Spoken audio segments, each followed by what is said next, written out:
Minha terra tem palmeiras, onde canta o sabiá. As árvores que aqui gorjeiam, não gorjeiam como lá. Vamos continuar falando sobre o Brasil? Eu sou a professora Alicia Alves e essa é mais uma aula do Projeto Em Confidência Nota 1000. E hoje a aula vai ser de Brasil Império. Bora lá ver como foram os desdobramentos desse nosso Brasilzão nas mãos da coroa portuguesa e logo depois, coroa brasileira. Bora lá?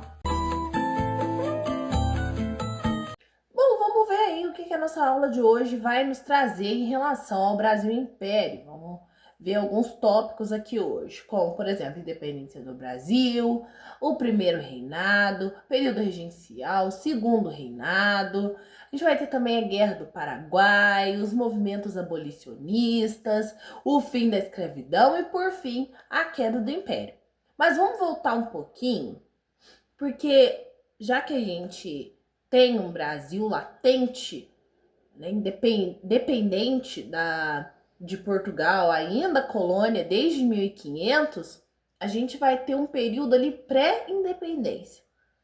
A gente conversou na outra aula sobre as guerras separatistas e nativistas e as ideias as quais elas eram inspiradas, principalmente no iluminismo. A ideia de igualdade, fraternidade e liberdade estavam ali no viés daquelas revoltas, e principalmente as ideias separatistas de independência. O que constava aqui? A insatisfação do povo perante aos abusos de Portugal era crescente, então provocava aquelas revoltas que a gente viu na aula passada. E vai ter muito mais durante o Império, tá? Porque não é porque o Império que vai deixar de ter os problemas. A festa continua sendo um enterro. O Brasil, naquele contexto geral, o Brasil ele vai ser uma colônia, né, voltada para exportação de ouro, café e açúcar. Lembra que a gente viu a invasão dos holandeses, dos franceses, nos engenhos de açúcar? O poder político estava concentrado aí totalmente em Portugal. Vai seguir aquele modelo de pacto colonial que impedia o Brasil de fazer qualquer relação de comércio com outros países, outras nações.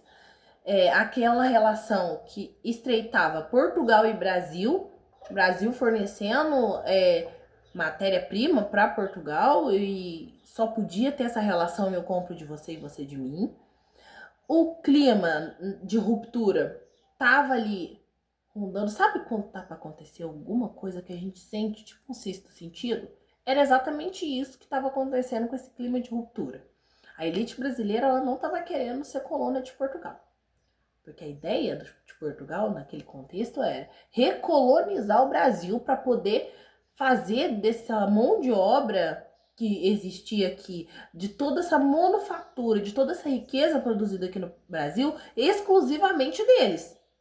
Porque a ideia era abrir portos. Logo depois da chegada da família real aqui, eles começam a abrir comércio para outros países. E a ideia era recolonizar o Brasil, tirar tudo que a gente tem e manter essa exclusividade. E sugar até a última gota, né, gente? Encarar o Portugal aí como um grande dementador que suga toda a nossa felicidade. Não que se tinha muito. A elite brasileira era um grande centro de poder também. Eles vão dar um pouco de trabalho pro Império, porque eles não queriam perder seus privilégios.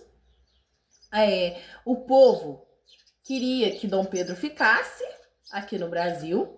O grito do fica, mal sabia a gente, o grito do fica era muito alto. E aí, Dom Pedro ficou. Dom João VI volta para Portugal, ele deixa seu filho aqui, Dom Pedro I, que declara no dia 9 de janeiro de 22, diga a eles que fico. Essa é a frase que ele fala, né? Diga a eles que fico. Então, ficou conhecido aí como o dia do fico. E meses depois, em 7 de setembro de 22, a gente vai ter o Grito do Ipiranga, Independência ou Morte, marcado pela obra do Pedro Américo, o Grito do Ipiranga, que é incrível.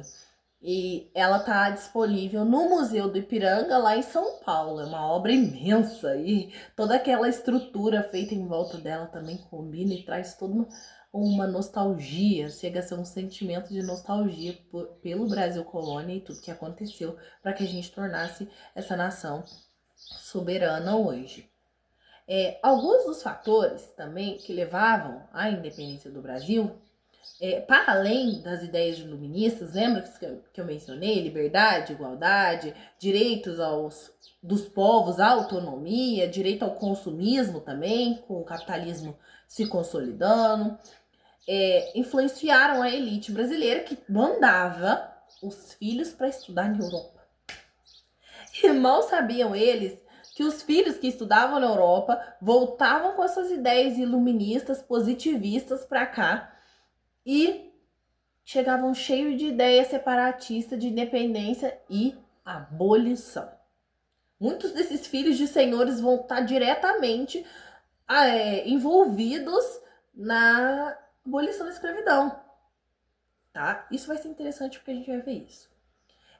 As crises dos sistemas coloniais também são latentes nesse período, porque Portugal quer continuar explorando, quer continuar cobrando altos impostos e vai crescer o descontentamento dos colônios, porque ninguém quer ser explorado por toda a vida, inclusive pelo fim da escala 6x1, viu, gente?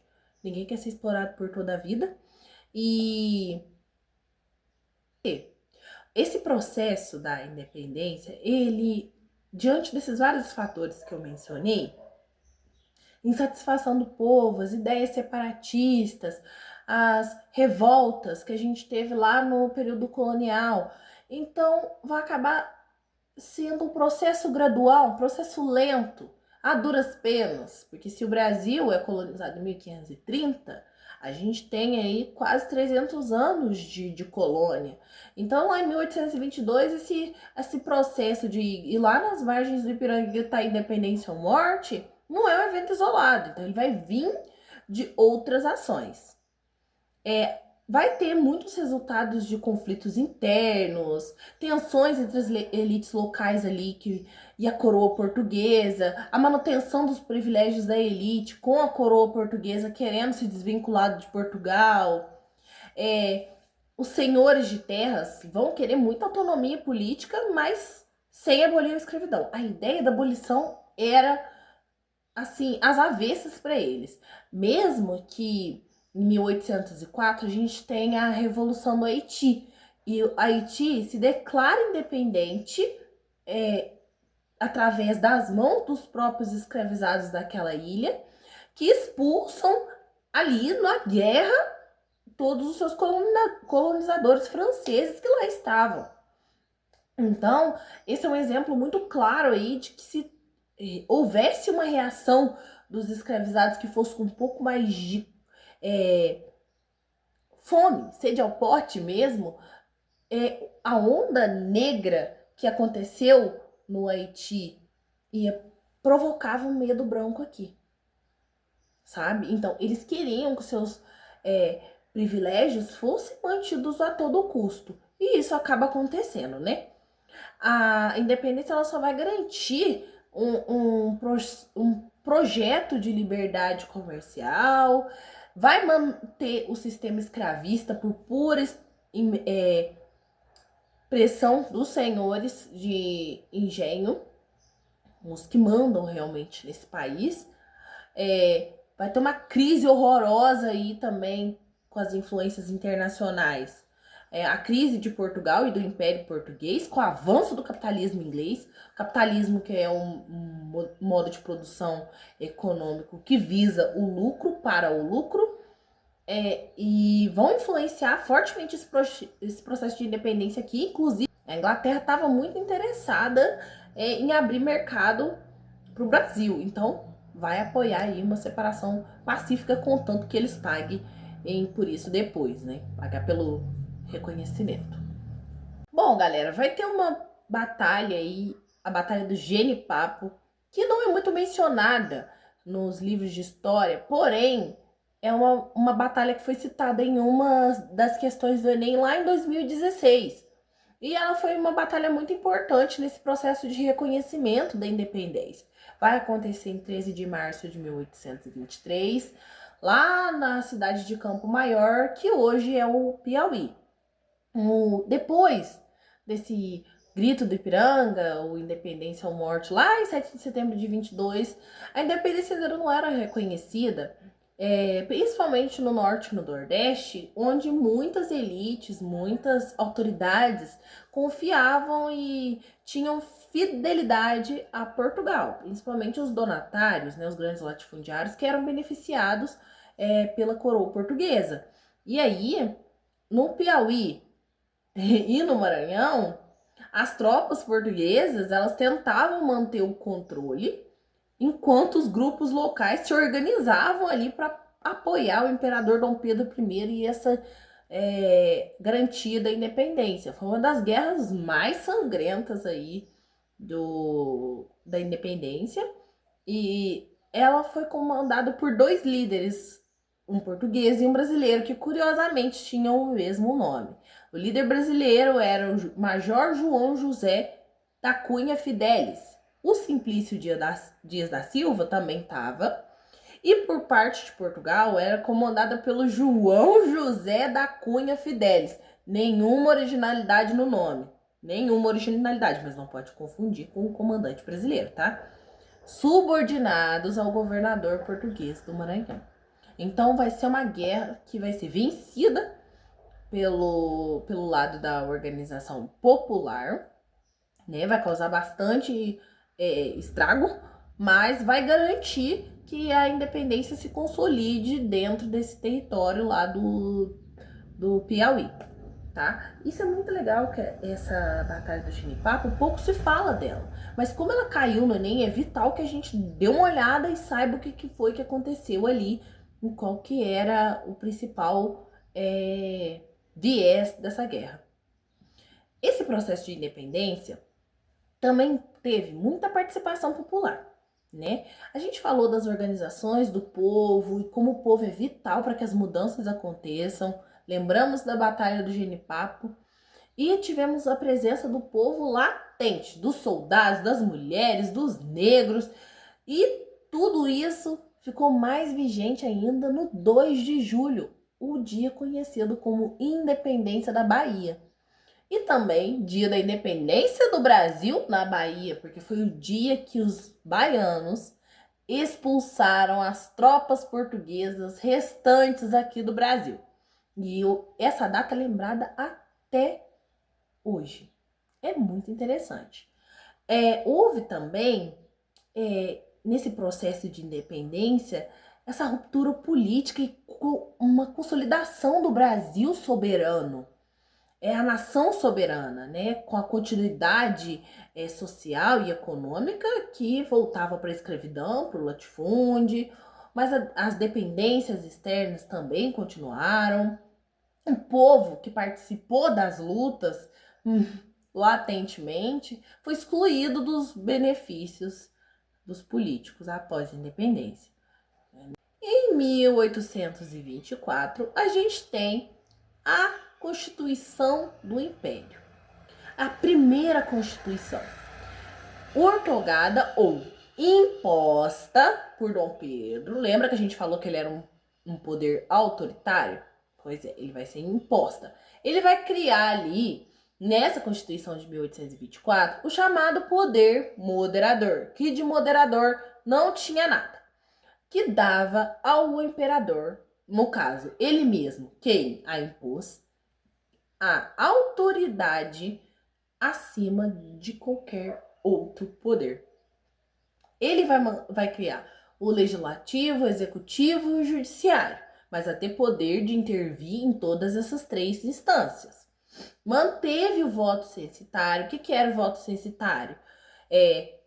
Reservar o direito ao voto a uma única classe, ou somente a elite, por exemplo. Essa Constituição do Dom Pedro, de 1824, só os ricos vão votar. O povo que participou das lutas pela independência, não, faz a menor diferença ali. E o catolicismo é dado como religião oficial aqui do Brasil. Lembrando que hoje somos um estado laico, ou seja, não temos uma religião oficial, mas naquele contexto do Brasil Império, sendo Portugal um país católico, faria sentido. Era governado por um imperador católico.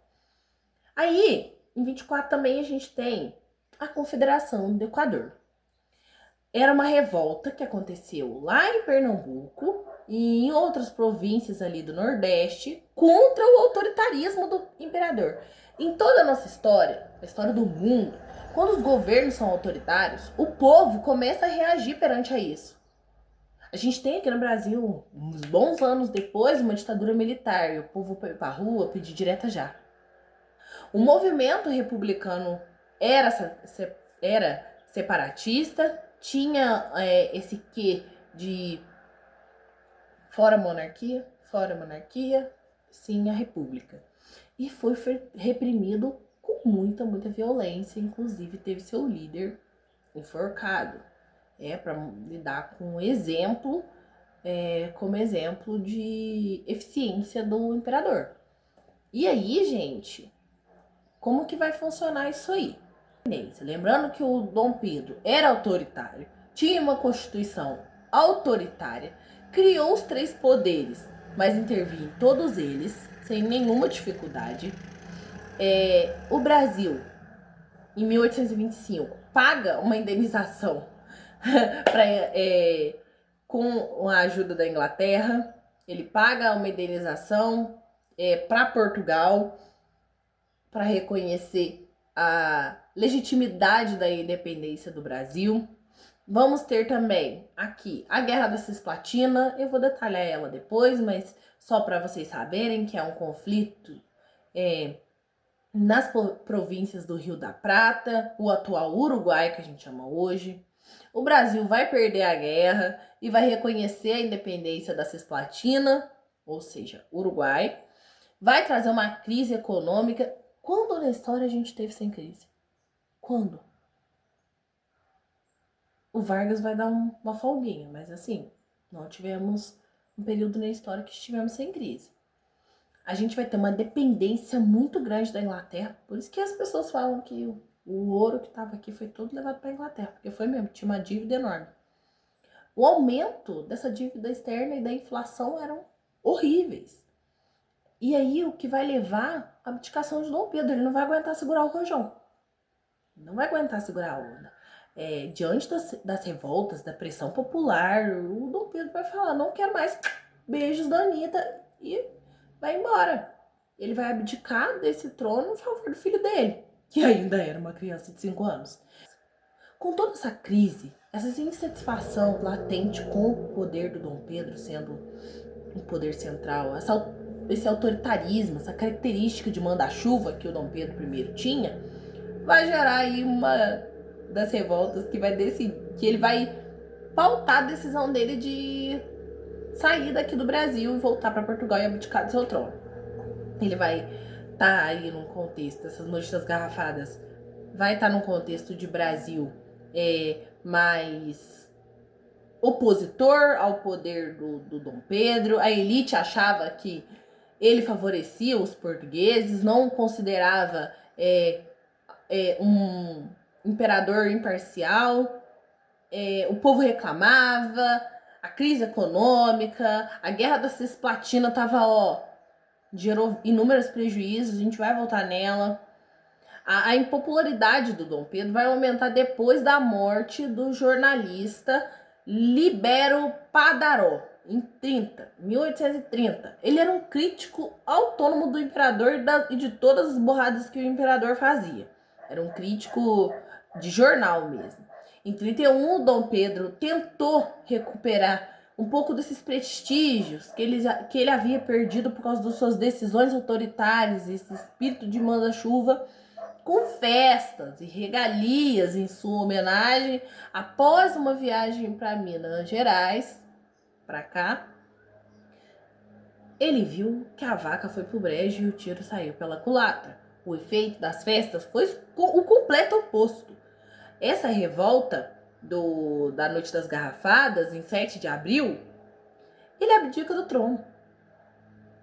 A Noite das Garrafadas, ela é um marco aí na abdicação do Dom Pedro. O povo saiu nas ruas, quebrando garrafa, pedindo a saída do Dom Pedro imediata e contra o regime de autoritarismo lá no... Vamos falar um pouquinho dessas guerras que eu citei aqui ao longo desse primeiro bloco, que foram vitais aí e são vitais que vocês tenham conhecimento ao acesso ao que aconteceu nessas guerras, porque elas costumam cair no Enem, tal como as revoltas messiânicas que vão ter no Brasil República. A Guerra da Cisplatina vai ser um conflito entre o Império do Brasil e as Províncias Unidas do Rio da Prata, que hoje é a atual Argentina. O motivo dessa guerra foi a disputa pelo controle da Cisplatina, que é o atual Uruguai. Mal sabemos nós que depois eles vão ser amigos, serem bestes e até lutar juntos. O Brasil queria manter esse território da Cisplatina, que vai ser anexado lá em 1821 ao nosso território. É uma coisa mais demográfica. Os cisplatinos queriam a independência daquele território e o apoio das províncias do Rio da Prata, que é ali perto do que a gente conhece como Argentina hoje. Interesses econômicos e estratégicos da região do Rio da Prata também, livre comércio, enfim, essas coisas. Os acontecimentos, foi uma guerra muito longa, ela foi tardia, fortes combates, muitas perdas de vidas e teve uma pressão gigantesca da Inglaterra para acabar com esse conflito e acaba dando a independência para esse território da Cisplatina, o Uruguai. A gente conhece como Uruguai hoje. Mas, professora, e a Confederação do Equador? O que foi? Foi lá em 1824, uma revolta em Pernambuco contra o autoritarismo de Dom Pedro. Ela vai ser separatista também, com ideias republicanas.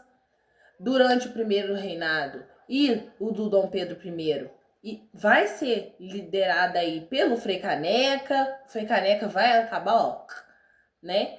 As causas foram a insatisfação contra o autoritarismo do Dom Pedro, a oposição à Constituição Autoritária de 1824, que deu um poder inestimável ao imperador. Tivemos também uma crise econômica e a desigualdade entre as regiões do país, com as regiões mais produtoras com as menos produtoras.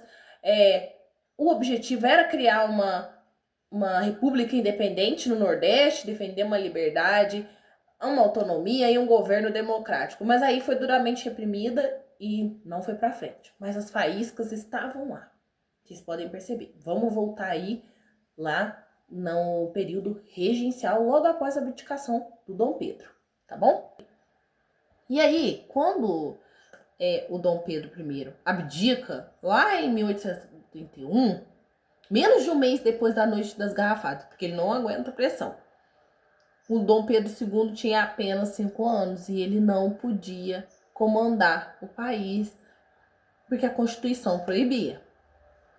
Ouviu? São os ventos da mudança. O período regencial, ele começa em 1831, vai acabar em 1840, né? O contexto dá-se após a abdicação do Dom Pedro I, vai terminar com o golpe da maioridade que torna o Dom Pedro II apto para governar logo aos 14 anos. Lembrando que isso era proibido pela Constituição, né? Quem estava por trás disso era o próprio núcleo em volta do imperador. O principal objetivo era manter a unidade no país, porque o país estava um completo caos. Não tinha como defender. Estava repleto por disputas políticas, ameaçado por revoltas. Tivemos aí algumas fases desse período regencial, que vai ser a regência trina provisória, governada por 3 pessoas, formada após a abdicação.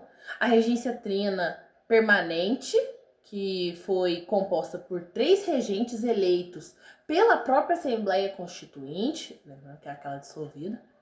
E a regência Una, que foi eleito o Feijó, que vai ficar de 35 a 37, e depois o Araújo Lima, de 37 a 40, como os grandes comandantes aí do país, correspondentes, né? Da voz de Dom Pedro II, que até atingir a maioridade não podia governar o país sob nenhuma circunstância.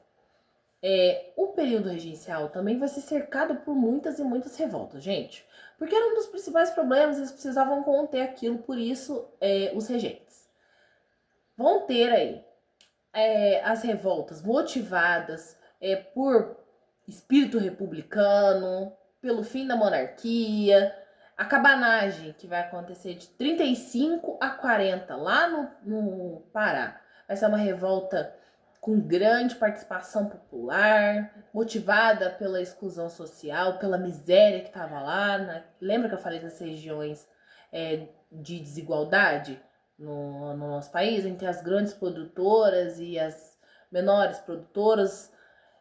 Teve também a Farroupilha, no Rio Grande do Sul, que era um movimento separatista também, com viés republicanos, que vão ser liderados por fazendeiros, que não queriam abrir mão dos seus direitos, que buscavam mais autonomia e menos cobrança de impostos. A gente vai ter a Farroupilha lá em 35, Volta dos Malês, lá em 35, na Bahia, protagonizada por escravizados muçulmanos que lutavam pela liberdade e pela religião deles. Essa revolta é maravilhosa, ela já caiu várias vezes no Enem também, depois eu posso dar uma trazida para elas aqui para vocês. Não vai ter problema nenhum. Então, eu coloquei o mapa aqui assim, para vocês verem exatamente onde aconteceu essas revoltas, porque elas estavam no interior do país, mas também estavam ali no litoral, onde que estavam as atividades açucareiras, cafeeiras. Então são revoltas que têm motivação econômica também, principalmente pelos altos impostos cobrados, né, pelo aquele pacto colonial, pela exportação, enfim. As principais medidas do período regencial vai ser o Ato Constitucional de 1834, que vai alterar a Constituição autoritária do Dom Pedro, até que enfim, vai criar a Assembleia das Províncias, os seus governadores, né? Acabou com os conselhos de Estado, vai transformar o Rio de Janeiro como a capital do Império e um município neutro às decisões. Vai formar uma força militar muito grande para manter a ordem, defender os interesses das elites locais. Já começa ali um histórico de violência policial, né? Uma violência militar maior, uma contenção das revoltas de uma maneira um pouco mais sangrenta, mais duramente, na forma da repressão. E em 1840 a gente tem o golpe da maioridade aí do Dom Pedro II, que vai vir num período muito bom para os constituintes, para os liberais, que vão produzir e propor a antecipação da maioridade do Dom Pedro II, e com 14 anos ele assume-se maior de idade e assume o trono do país.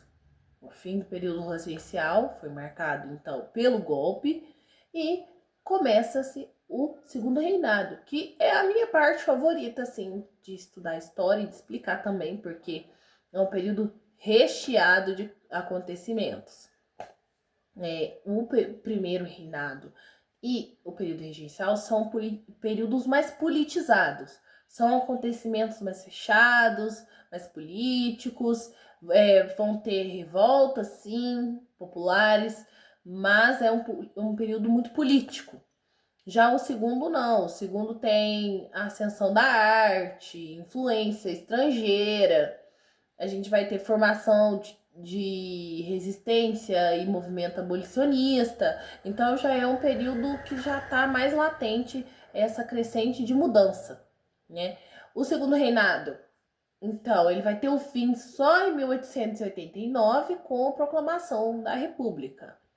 É um período também marcado pela centralização do poder, né, na figura do imperador, um crescimento econômico na produção de açúcar, exportação de café, de algodão. Vai ter uma conciliação econômica também, que o Dom Pedro ele vai fazer uma coisa que o próprio pai não conseguiu, que foi manter um equilíbrio entre os liberais e os conservadores dentro das assembleias constituintes. Vai criar o que a história chama de parlamentarismo às avessas, que é o imperador escolhia o presidente do Conselho dos Ministros, que ele tinha. Óbvio que ele tinha ministros, né, gente? Essa tradição a gente conhece hoje os ministros do presidente. O imperador também tinha seus ministros. E escolhia quem que ia ou não interferir no governo dele. É bem interessante. A economia do segundo reinado, ela vai voltar para o café, para a produção de café, principalmente na base da economia de exportação, né? Toda a economia do Brasil vai girar em torno da exportação. No Vale do Paraíba e no Oeste Paulista também vai ter um uso muito intenso de mão de obra escravizada, então o tráfico vai estar assim enorme. A maioria das embarcações que vão sair da costa da África para o Brasil vão sair aí no segundo reinado pelas ideias iluministas, pelas ideias abolicionistas já ali muito presentes na corte e na elite também. Os avanços ferroviários, dos telégrafos também estão aí no segundo reinado. Vai ter uma modernização da comunicação e nos transportes também. Vai ter muita inspiração em países europeus, como por exemplo Paris, Rio de Janeiro, que era uma grande cidade, o grande centro ali, a cidade neutra, né? Vai se espelhar em Paris. Na demolição dos seus morros. A gente conhece o Rio de Janeiro por ter muitos morros, então vai ter um projeto de planificação daquela cidade. As pessoas, a elite, se vestia como parisiense. Então vamos pensar aqui hoje. Rio de Janeiro, 40 graus. Eles de cartola, capa, entende? As mulheres com 5 saias, para parecer o mais parisiense possível. O consumo de cultura, de arte, de livro, de ideias aumentou muito no segundo reinado. Vai ter uma dependência aí da Inglaterra também nos laços econômicos. Os empréstimos, a gente pagava e continuava devendo. Os principais conflitos que teve ali também no segundo reinado foi a questão religiosa. Em 1872 a 75 começa um conflito do Império com a Igreja Católica, porque os bispos se recusaram a seguir as ordens do governo. Gente, continuava um governo autoritário, só tinha mudado de mãos, né?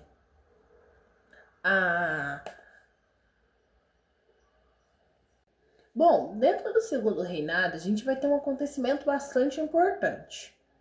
E eu vou deixar um vídeo para vocês logo depois sobre a Guerra do Paraguai. E principalmente sobre o final dela. Porque ela é uma guerra que vai ser entre 1864 e 1870. Ela vai durar aproximadamente 6 anos. É uma disputa pelo controle da bacia do Prata. Lembra que a gente teve exatamente um outro conflito bem parecido? O Paraguai queria acesso ao mar. Brasil, Argentina e Uruguai, recém-independente, formaram uma tríplice de aliança. O líder paraguaio, que era Francisco Lopes, comandava essa exigência de querer o acesso ao mar. Aí, a gente teve o bloqueio paraguaio das navegações nos rios, a intervenção fortemente do Brasil no Uruguai, ocasionado também e agravado pela uma ambição expansionista do Solano Lopes, que vai arruinar o Paraguai. E também a gente tinha muitos embates políticos e econômicos nessa região também. Então, quando o Paraguai, que era um país que tinha saída, não tinha saída para o mar, tinha uma economia bastante autossuficiente e um governo bem centralizado. O Solano Lopes, ele queria expandir o território e também garantir o acesso ao mar, fortalecendo a posição do Paraguai no comércio, né? Automaticamente colocando ele com relações em outros países. E o Brasil e a Argentina vão disputar influência sobre o Uruguai, que vai gerar uma instabilidade política naquela região. Então, essa guerra é bastante delicada, porque ela vai envolver criança, gente. Criança.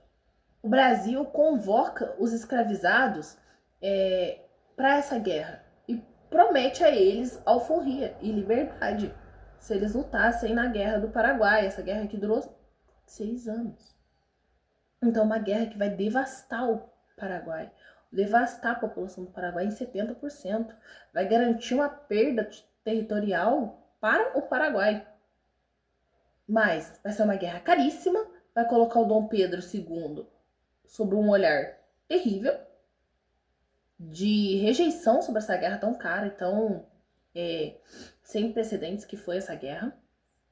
O Brasil, nessa guerra, vai ser contra essa ambição do Solano Lopes, que desejava colocar o Paraguai como uma potência regional, e o controle dessas rotas fluviais entre o Rio Paraná e o Paraguai eram também motivo de disputa ali. A expansão brasileira na região da Platina também, o Lopes não gostou nada. O Lopes via o Brasil como uma ameaça ao equilíbrio que eles tinham de poder. Então, vai ser uma situação muito delicada no quesito de conflitos. Vão ter muitas batalhas muito sangrentas e com fins terríveis, porque o exército brasileiro, como são uma tríplice entre Brasil, Uruguai e Argentina, eles vão entrar com tudo. Com tudo. Eles vão ampliar essa força de combate em 3. Então, devasta o Paraguai. Na visão tradicional da historiografia, o Paraguai era uma ditadura militar agressiva, liderada pelo Lopes, e a guerra foi uma reação necessária dos aliados.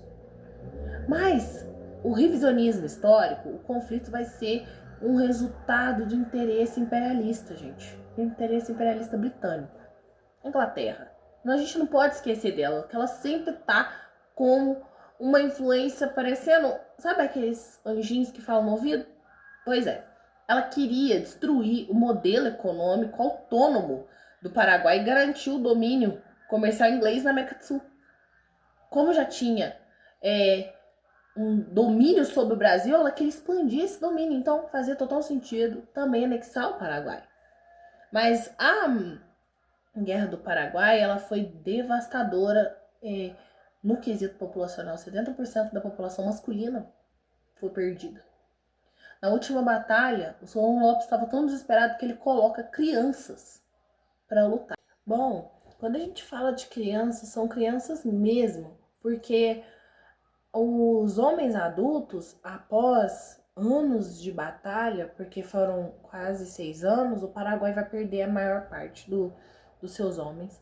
Então eles colocam crianças para lutar.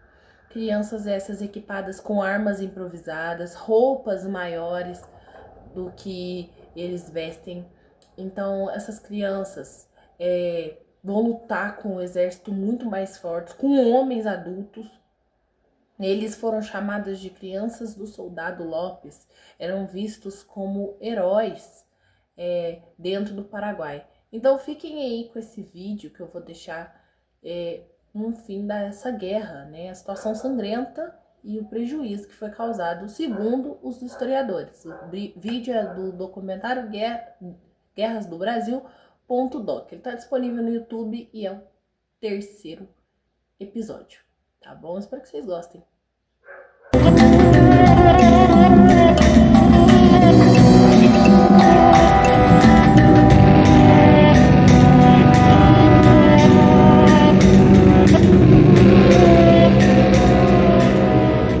As consequências da guerra foram traumáticas para o Paraguai, que 75% da população masculina maior de 20 anos morreu. Bueno, quedó absolutamente destruido. Quedó sin agricultura, sin ganadería. Había que importar arroz y feijão de la Argentina. Y todo lo demás, había una miseria pavorosa. Destrucción, retroceso. Essa não rendição paraguaia é um fator também de crueldade no conflito, da mesma forma que a persistência de Pedro II em somente declarar vencida a guerra com a captura ou a morte do Solano Lopes. Uma guerra de miseráveis contra miseráveis, né? Um exército em andrajos de ambas as partes, mal nutrido de ambas as partes, sem um armamento adequado de ambas as partes, e não é à toa, portanto, que nós vamos ter a abolição, porque o soldado branco ou pardo que lutou ao lado do soldado negro agora sabe que são irmãos em arma, então o exército não vai mais perseguir escravos fugidos, o Caxias diz isso de cara. Desde o final da guerra, a caserna está se politizando. A caserna, no baixo oficialato, começa a aventar algumas ideias republicanas. É o que acontece algum tempo depois, em 1889, com o nosso 15 de novembro, a proclamação da República, que é um golpe militar. É um golpe civil-militar, porque há participação civil também, mas é um golpe que parte também e, sobretudo, da caserna. É um golpe militar. Nossa república começa com um golpe. E termina com um golpe também, pelo menos a primeira república.